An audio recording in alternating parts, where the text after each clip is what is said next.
Hello my dear friends, स्वागत है आप सभी लोगों का एक और बेहतर वीडियो में। जितने विद्यार्थी कक्षा 10 में हैं और तैयारी कर रहे हैं यूपी बोर्ड 2026 की, तो उन सभी विद्यार्थियों के लिए वीडियो काफ़ी इंपॉर्टेंट होने वाला है। इस वीडियो में हम लोग जो है साइंस के मोस्ट इम्पॉर्टेंट जो है क्वेश्चन देखने वाले हैं, जो कि आपके बोर्ड एग्जाम के पॉइंट ऑफ व्यू से काफ़ी ज़्यादा महत्वपूर्ण है। ठीक है, तो चलिए इस वीडियो को बिना देर करते हुए वीडियो को स्टार्ट करते हैं। तो जैसा कि आप लोग यहाँ पर देख सकते हैं, सबसे पहला है आपका क्या, ऊष्माक्षेपी अभिक्रिया। ठीक है, अगर आपको नहीं पता है तो आप लोग ये जान लीजिए कि ये जो ऊष्माक्षेपी अभिक्रिया है, ये आपके पेपर में है, कई बार पूछा गया है। ठीक है, तो इसको हम लोग समझते हैं। तो आपको कैसे लिखना है और इसके रिएक्शंस यहाँ पर देख सकते हैं यहाँ पर। तो चलिए सबसे पहले इसके हम परिभाषा के बारे में बात करेंगे। तो आपको इसमें लिखना क्या है, हेडिंग करना है ऊष्माक्षेपी अभिक्रिया। ठीक है, और इसमें लिखना है क्या, जिन अभिक्रिया में उत्पाद के निर्माण के साथ साथ ऊष्मा भी उत्सर्जन या फिर उत्पन्न होती है, ऊष्माक्षेपी अभिक्रिया कहलाती है या फिर कहलाता है। ठीक है, आप ऐसा बोल सकते हो। ठीक, तो एक बात आपको यहाँ से हम समझा दें एक बार, कि जो यहाँ पर ये देख रहे हैं, इसको हम बोलते हैं अभिकारक। क्या बोलते हैं, अभिकारक बोलते हैं। तो अभिकारक, ठीक है। चलिए भाई, ये तो आपको पता चल गया कि ये जो इधर की साइड का जो मान दिया गया है, ये सभी क्या है, अभिकारक है। तो इधर का क्या दिया है, तो ये है आपका उत्पाद। ठीक है, क्या दिया गया है, तो उत्पाद यहाँ पर दिया गया है। तो आई होप आप सभी को ये तो समझ में आ गया होगा, अभिकारक उत्पाद। ठीक है, तो जो बात इसने परिभाषा में बोला है, अब इसी बात को आपको रिएक्शन के द्वारा आपको बताना होगा। इसमें बोला है जिन अभिक्रिया में उत्पाद के निर्माण के साथ साथ, ठीक है, उत्पाद है यहाँ पर बोला ना, उत्पाद के निर्माण के साथ साथ ऊष्मा भी उत्पन्न होती है या फिर उत्सर्जन होती है, ऊष्माक्षेपी अभिक्रिया कहलाता है। यहाँ पर देख सकते हैं CH4 लिखा है और इसका क्रिया कराया जा रहा है किससे, O2 यानी ऑक्सीजन से। तो यहाँ पर प्राप्त हो रहा है CO2 यानी कार्बन डाइऑक्साइड, और जल प्राप्त हो रहा है। यहाँ पर देख सकते हैं तो ऊष्मा भी प्राप्त हो रहा है। तो वही तो बोला था ये, कि जिन अभिक्रिया में उत्पाद के साथ साथ, उत्पाद ये हो गए, इसके साथ साथ क्या होगा, ऊष्मा भी उत्पन्न होता है, तो भाई ऊष्माक्षेपी अभिक्रिया कहलाएगा। ठीक है, यही तो बोला है ये। तो इतना आप लिख लेना। ठीक है, ये आपका ऊष्माक्षेपी का आपका ये परिभाषा रहा और इसका क्या है, उदाहरण है। ठीक है, यहाँ पर आप एग्जाम्पल या फिर उदाहरण आप लिख दीजिएगा। ठीक, चलिए अब हम बढ़ते हैं अपने दूसरे क्वेश्चन जो दिया गया यहाँ पर, ऊष्माशोषी अभिक्रिया। ठीक है, तो यहाँ पर देख सकते हैं ये क्या है, ऊष्माशोषी अभिक्रिया, और यहाँ पर देख सकते हैं ये है क्या, संयोजन अभिक्रिया। जो अभिक्रिया वाले क्वेश्चन होते हैं, मैंने एक ही वीडियो में आपको कई क्वेश्चन यहाँ पर बताएंगे। ठीक है, कि अभिक्रिया जो है किस किस टाइप से क्वेश्चन पूछता है। तो ऊष्माक्षेपी हमने जान लिया, अब यहाँ पर बात करेंगे ऊष्माशोषी अभिक्रिया। तो यहाँ पर देखिए परिभाषा में क्या लिखा है, कि जिन अभिक्रिया में, ठीक है, जिन अभिक्रिया में अभिकारकों को तोड़ने के लिए ऊष्मा, प्रकाश, विद्युत ऊर्जा की आवश्यकता होती है उसे हम क्या बोलते हैं, ऊष्माशोषी अभिक्रिया कहते हैं। किसको, कि जिन अभिक्रिया में अभिकारकों को तोड़ने के लिए ऊष्मा, प्रकाश, विद्युत ऊर्जा की आवश्यकता होती है, ऊष्माशोषी अभिक्रिया कहलाती है। ठीक है, तो उदाहरण के लिए आप यहाँ पे देख सकते हैं, यहाँ पे लिखा है क्या, कैल्शियम कार्बोनेट। यहाँ पे देख सकते हैं ना, कैल्शियम कार्बोनेट नेट लिखा है, और ये किसकी उपस्थिति में है, तो भाई ऊष्मा की उपस्थिति में हो रहा है। तो जब ऊष्मा की उपस्थिति में इसको हम लोग क्या कर रहे हैं, इसको गर्म कर रहे हैं, तो कैल्शियम ऑक्साइड और कार्बन डाइऑक्साइड के रूप में टूट गया है यहाँ पर। तो वही बोला ना, कि जिन अभिक्रिया में अभिकारकों को, अभिकारक किसी को बोलते हैं, को तोड़ने के लिए, तोड़ने का मतलब अलग अलग करना। ठीक है, जैसे कि मान के चलिए, अगर यहाँ पर लिखा है H2O, H2O, इसको जब तोड़िएगा तो ये हो जाएगा आपका H2 और ये हो जाएगा आपका O2। तो ये दो भागों में टूटा है कि नहीं, टूटा है ना दो भागों में। तो वही बात को ये समझाना चाहता है कि जिन अभिक्रिया में अभिकारकों को तोड़ने के लिए ऊष्मा, प्रकाश, इन सभी की जरूरत पड़ती है, तो उसको हम लोग बोलते हैं ऊष्माशोषी अभिक्रिया बोलते हैं। उदाहरण के तौर पे आप यहाँ पे देख सकते हैं। ठीक है, तो ये हो गया आपका ऊष्माशोषी का परिभाषा। तो आई होप आप सभी को ये तो समझ में आ गया होगा। चलिए अब हम लोग समझेंगे क्या संयोजन अभिक्रिया क्या होता है। ठीक है, तो सबसे पहले इसका आपको परिभाषा पे ध्यान देना होगा कि संयोजन अभिक्रिया में होता क्या है। तो परिभाषा इसका है, जब दो या दो से अधिक अभिकारक मिलकर दो या दो से अधिक अभिकारक मिलकर केवल एक नए पदार्थ बनाता है तो संयोजन अभिक्रिया कहलाता है। ठीक है, ये इसकी परिभाषा हो गया। कह रहा है दो या तो, ये लाइन याद रखिएगा, जब दो या दो से अधिक, यानी दो होना चाहिए या फिर दो से अधिक अभिकारक, अभिकारक यानी कि इधर का, ठीक है, अभिकारक मिलकर केवल एक नए पदार्थ बनाते हैं। जैसे कि यहाँ पर ये लिखा है अमोनियम, ठीक है, और यहाँ पर क्या है HCl है। तो अमोनियम का जो है रिएक्शन कराया गया क्या किसके साथ, HCl के साथ। ठीक है, तो यहाँ पर अमोनियम, यहाँ पर देखिए HCl है तो HCl नहीं केवल Cl है।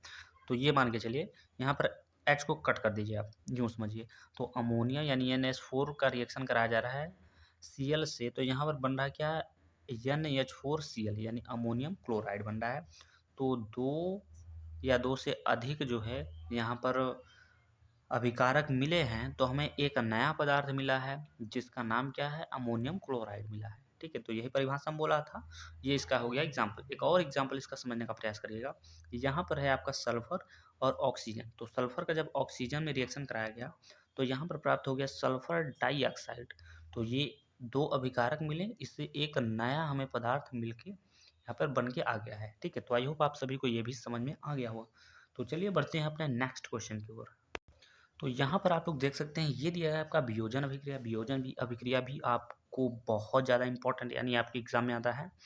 तो ये भी क्वेश्चन काफ़ी बार आया है। ठीक है, तो इसकी परिभाषा हम लोग समझ लेते हैं। तो परिभाषा में देखिए क्या बोल रहा है, जब एकल अभिकारक दो या दो से अधिक उत्पाद देता है। एकल अभिकारक, ठीक है, ये बात समझिएगा, जब एकल अभिकारक दो या दो से अधिक उत्पाद देता है तो उसे वियोजन अभिक्रिया कहलाता है या फिर कहते हैं। ठीक है, इन्हें ताप प्रकाश अथवा विद्युत आवश्यक होती है। ठीक है, यानी इनके लिए। तो अब देखिए यहाँ पर मैंने यहाँ पर एक एग्जांपल लिया है कैल्शियम कार्बोनेट। जब कैल्शियम कार्बोनेट लिया तो ये कैल्शियम ऑक्साइड और प्लस में कार्बन डाइऑक्साइड के रूप में टूट गया। ये अभिकारक क्या है, ये एकल अभिकारक है। ये प्रोडक्ट यानी उत्पाद में क्या दे रहा है, तो ये अलग अलग दे रहा था भाई। यहीं पर तो बोला गया था, जब एकल अभिकारक दो या दो से अधिक उत्पाद दे। तो यहाँ पर एक उत्पाद ये हो गया, एक उत्पाद ये हुआ। तो दो या दो से अधिक, यही बोला ना, दो या दो से अधिक। तो यहाँ पर दो हमें उत्पाद दिया है तो वो क्या हो जाएगी, वियोजन अभिक्रिया हो जाएगी। दूसरा एग्जाम्पल यहाँ पर देख सकते हैं। यहाँ पर क्या है KClO3। ठीक है, इसका जब रिएक्शन कराया गया तो यहाँ पर KCl में टूटा और ऑक्सीजन यानी O2 में टूटा। तो हमें दो या दो से अधिक हमें जो है यहाँ पर उत्पाद मिल गया है। तो ये हमारा कौन सा अभिक्रिया हो जाएगा, तो ये वियोजन अभिक्रिया हो जाएगा। तो आई होप आप सभी को ये भी समझ में आ गया होगा। तो चलिए बढ़ते हैं अपने नेक्स्ट क्वेश्चन की ओर। यहाँ पर देख सकते हैं ये बहुत ही ज़्यादा इंपॉर्टेंट क्वेश्चन है। क्या है, बेकिंग बेकिंग पाउडर बनाने की विधि है। ठीक है, बेकिंग पाउडर बनाने की विधि। ये विधि जो है आपके पेपर में कई बार साइंस में पूछा गया है। ठीक है, तो इसमें आपको लिखना क्या है, सबसे पहले आपको हेडिंग बनाना है बेकिंग पाउडर बनाने की विधि।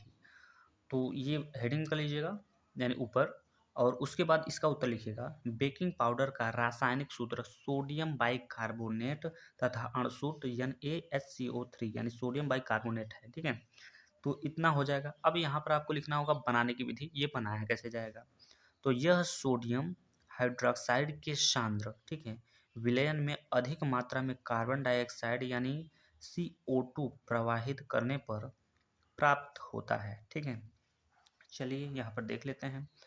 अब यहाँ पर आप देखोगे यहाँ पर रिएक्शन में, तो यहाँ पर सोडियम हाइड्रोक्साइड, इसको हम लोग बोलते हैं सोडियम हाइड्रोक्साइड। इसका सूत्र क्या होता है, तो NaOH होता है। आई होप आप सभी को ये बात तो पता होगी। ठीक है, इसका जो रिएक्शन कराया जा रहा है वो कार्बन डाइऑक्साइड से, यही तो बोला है भाई, डाइऑक्साइड गैस यानी कार्बन CO2 यानी कार्बन डाइऑक्साइड है ये। तो इसका जब रिएक्शन कराया गया तो हमें मिला Na2C, ठीक है, Na2CO3 ये हमें प्राप्त हुआ, और प्लस में क्या प्राप्त हुआ, जल प्राप्त हुआ। तो यहाँ पर देखिए हमको तो प्राप्त करना था NaSCO3 यानी सोडियम बाइकार्बोनेट प्राप्त करना है।